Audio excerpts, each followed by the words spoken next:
Twongeye kubasuhuza inshuti zacu dukunda cyane, dushimishijwe n'Imana mu mitima yacu ko twongeye kubona uyu mwanya wo gusangira ijambo ry'Imana. Imana ishimwe ko yaturinze mu cyumweru gitambutse, ikaba yongeye kuduha uyu mwanya mwiza wo kuganira by'Imana, kandi nta kabuza Imana iraduha ibihe byiza. Reka rero dutangire dusenga, twiragize Imana, twereke Imana gahunda yacu, hanyuma dukomeze. Turagushimiye Imana yacu, turaguhimbaje, tugushimiye kuri Imana ishobora byose kandi kuri Imana y'amahoro wabanye natwe uyu munsi ndetse no mu minsi itambutse, wabanye natwe ku manywa na nijoro, waratugaburiye, uratwambika, uraturinda, ubugingo bwacu burarindwa, igihugu urakirinda, ushimwe. Tubonye akanya rero ko gusangira ijambo ryawe, reka dufashwe nawe kandi icyo wagambiriye gikore, utubonereze kwakira ibyo kurya byera wateguye buri wese. Mwami uri muri uyu mwanya afashwe mu izina rya Yesu Kristo, amen. Imana ishimwe cyane. Nshimiye Imana ko ibanye natwe ikaducira inzira nanone, kandi ni muri ya gahunda ya home worship cyangwa se gusengana n'imiryango yacu, gusengera mu rugo, kandi igihe turi kugenda tugeramo nibyo biri kugenda umuntu yavuga ko bigezweho, kuko ibijyanye n'insengero ni henshi zarafunzwe. Ni byiza ko rero twitoza gusengera mu ngo zacu kandi tukagira ibihe byiza aho ariho hose Imana ibihari. Rero ndashima Imana ko yarinze imiryango yacu, irinda igihugu, irinda inshuti n'abavandimwe. Nawe nkurikiye Imana irakurinda, Imana ishimwe kandi ihabwe icyubahiro. Rero nihuse, ijambo nshaka ko dusangira uyu munsi ni ijambo rivuga ngo witinya.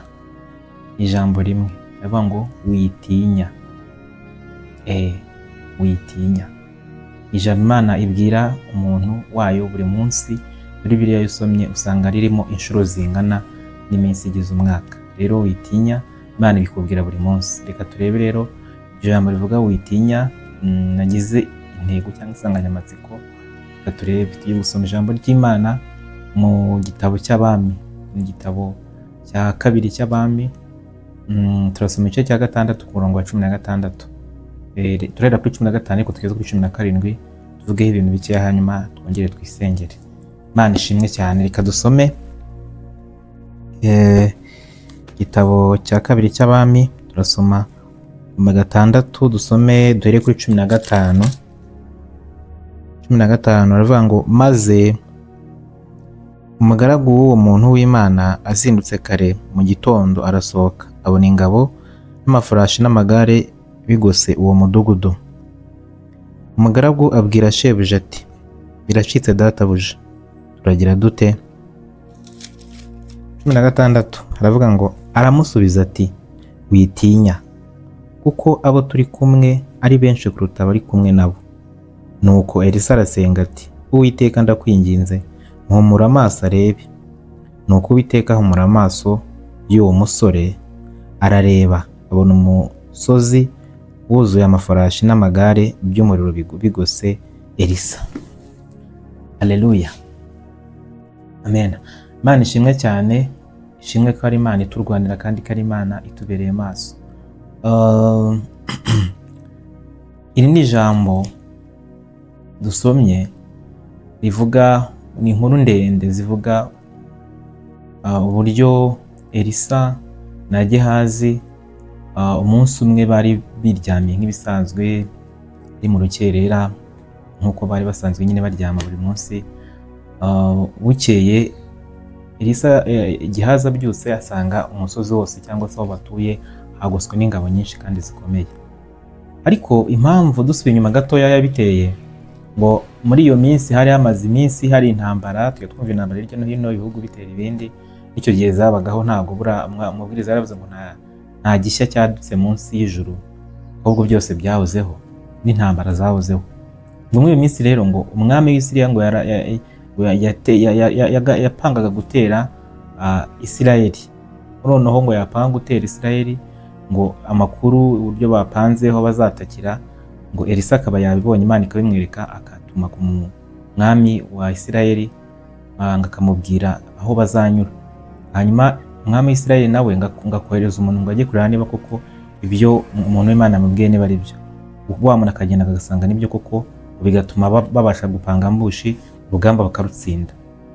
Byabaye ngo si rimwe si kabiri byabayeho, ngo kugera ubwo umwami w'Isirayeli yavuze ati ninde muntu muri twebwe, ngo yateranije inama aravuga ati ninde muntu muri twebwe ujya gutanga amakuru ku mwami wa Isirayeli ko tujya gutera tukabona bamenye aho turi buce n'uburyo turi bubatake. Nuko ngo umuntu umwe mu bari bari kumwe mu nama aramubwira ngo umwami nyagasani, nta muntu muri twebwe ujya kuvuga amakuru y'ibyo twaganira, ngo ahubwo ngo ni umuntu w'Imana, ni umuhanuzi witwa Elisa uba muri Isirayeli, ngo niwe uburira umugaragu akamubwira ibyo twavugiye mu murere. Nuko niyo mpamvu rero umwami w'Isirayeli yahise apanga yavuga ngo nibagende bamurebera ahari ngo bamufate bamuzane. Ariko njye naribajije nti uyu mwami yari yatekereje, none se niba Elisa yarabashaga kuburira umwami wa Isirayeli akamubwira aho uwo mwami nyine wa Siriya azatera aciye, yumvaga ko napanga noneho kujya gufata Elisa byo atari bubimenye? Ntabwo wamenya uburyo nyine yatekerezaga. Ariko niho dusomye rero aho nyine yari yohereje abasirikare benshi bakomeye, aragenda bagota umusozi waho, umudugudu waho Elisa yari atuye. Nuko rero nyine nk'ibisanzwe umukozi niwe ubyuka mbere agategurire sebuja. Abyutse rero agiye gutegura, asohotse hanze abona ibintu byacitse, abona umudugudu wabo wagoswe, inzu aho batuye hagoswe, mbese bimeze nabi. Ahita asubira abwira Elisa ati biracitse turagira dute? Ariko nakunze ahantu nshaka ko tuganira cyane, havuze ngo Elisa yahise amusubiza ngo humura witinya, kuko abari kumwe natwe baruta abari kumwe nabo, baruta ubwinshi bari kumwe nabo, kandi babarusha no gukomera. Ngo Elisa ahita abwira Imana, arasenga aravuga ngo Mana muhumura amaso arebe. Buri ikibazo mfite ntago ari icyuko twatatswe n'ibintu byinshi, cyangwa se dufite ibintu byinshi bitwugarije biteye ubwoba, ahubwo nuko amaso yacu atabasha guhumuka ngo abashe kureba ubwinshi bw'ingabo n'uburyo ubwinshi bw'ingabo zitugose ziteguye kuturwanirana, ndetse n'uburyo zikomeyemo. Imana ishimwe cyane. Ntabwo nzi ibyo uri guhura nabyo, sinzi intambara uri kurwana nazo muri iyi minsi. Bishoboka ko wenda uri guhura n'uburwayi, uri guhura n'ibigeragezo by'ubukene, uri guhura n'ibigeragezo by'ibyaha biri kugutera, ibigeragezo by'uburyo butandukanye butari bumwe, n'intambara zitari zimwe zikugose. Ariko ijambo ngufitiye uyu munsi Imana yashyize ku mutima wanjye riravuga ngo humura witinya, kuko abari kumwe nawe baruta ubwinshi abari kumwe nabo. Ariko kandi nkagira ngo nanone nkaba ngira ngo wibaze iki kintu, ninde muntu iri jambo ribwira ngo witinya? Ninde muntu urinzwe n'izi ngabo? Ese ni uwo ari we wese? Izi ngabo z'ijuru zirinze uwo ari we wese? Ya, zirinze wa muntu w'Imana, wa wundi Imana yerekaga imigambi y'Abisiriya bashaka gutera Isirayeli. Bivuze ngo ingabo z'Imana zari zirinze umuntu wayo, na Gehazi nyine akabyungukiramo, cyangwa se wa mugaragu. Nawe navuga ngo uzaze, ese nawe uri umuntu w'Imana wakiriye Kristo nk'Umwami n'Umukiza? Uri umukristo? Ese wumva ukurikije ubuzima ubayemo koko Imana yakohereza ingabo zingana n'izo yoherereje Elisa zikamurinda zikomeye kuriya, kugeza ubwo Imana yahumuye amaso Gehazi yareba akabona ingabo zibagose ni nyinshi kandi zirakomeye zirusha gukomera izari zibateye zigiye kubafata? Iyo ukomeje iriya nkuru muzayisome yose muri gice cya 6, usanga mubona uburyo Elisa yahise asaba Imana ihuma amaso izo ngabo, nyuma yuko zimumajije ngo ziri mu bweko zishaka Elisa, nyine akazubwira ati muze ngiye kubereka aho hari. Ngo Imana yazihumye amaso, arazijyana zigeza mu murwa Samariya. Hanyuma umwami aje asohotsa abonye uburyo Elisa azanye za ngabo, aravuga ati databuja timbagire nte mbatsinda. Ariko Elisa nakunze ubwenge yakoresha, yaravuze ngo ntaga abantu Imana ikugabije ngo wabica, avuga ngo batekere babone ibyo kurya banywe mubareke bagende. Ngo umwami abyumvira gutyo arabikora. Hanyuma birangiye ngo kuva icyo gihe ngo Siriya ntago yongeye gupfa gutera Isirayeli. Haciyemo igihe kirekire cyane intambara zarahagaze, kubera ko nyine umuntu w'Imana yari yarakoresheje ubwenge. Imana ishimwe. Ntabwo nshaka kuvuga ibintu byinshi, ariko nashatse kuvuga ngo witinya. Niba wumva koko uri umuntu w'Imana, wizera Kristo nk'umwami n'umukiza, niba wumva ko ubuzima ubayeho Imana yatanga ikiguzi icyo ari cyo cyose kugira ngo urindwe. Imana ntabwo ashatse kuvuga ko irinda abakijijwe gusa, n'abadakijijwe irabarinda, ariko biba byiza cyane iyo nyine uri umuntu wayizeye, iyo uri umuntu Imana yakwirahira, iyo uri umuntu ufite n'icyizere cy'ubugingo uhoraho kuko wakira Kristo, atari uko wenda Imana ikurindira kugira ngo uzakire agakiza, ahubwo ikurindiye ko uri umwana wayo wamaze kwizera Kristo umwami n'umukiza. Imana rero ibane nawe kandi iguhe umugisha,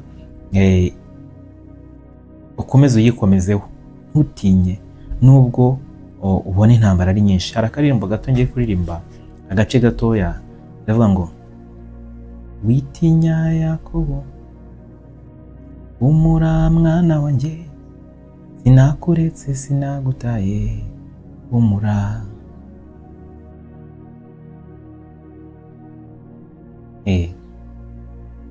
N'utundi tuntu twinshi turiho, ariko reka nandikira aho ngaho. Witinya, Imana iri kumwe nawe, ntabwo yagutaye. Izatanga nyinshi zipfe ku bwawe, humura rwose. Ndetse usubije amaso inyuma, kuba ugihumeka uri kumvira ijambo, ni ikimenyetso gikomeye kigaragaza yuko Imana nyine ikwitayeho.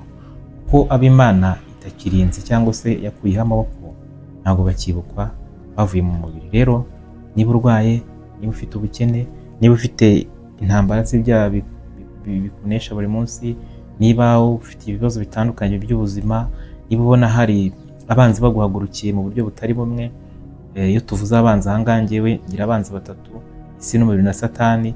Ibindi byose bishobora kundwanya ni ibyo bintu uko ari bitatu byaba byabikoreyemo, yaba abantu cyangwa ibintu. Njye ngira abanzi batatu nabo: isi, umubiri ndetse na Satani. Nta mwanzi ngira w'umuntu. Umuntu wandwanya ntabwo ari we waba undwanya, ahubwo no kuri Satani waba uri gukorera muri uwo muntu. Kimwe n'uko n'uwangirira neza ari Imana ibimukoreyemo, akaba igikoresho cy'Imana.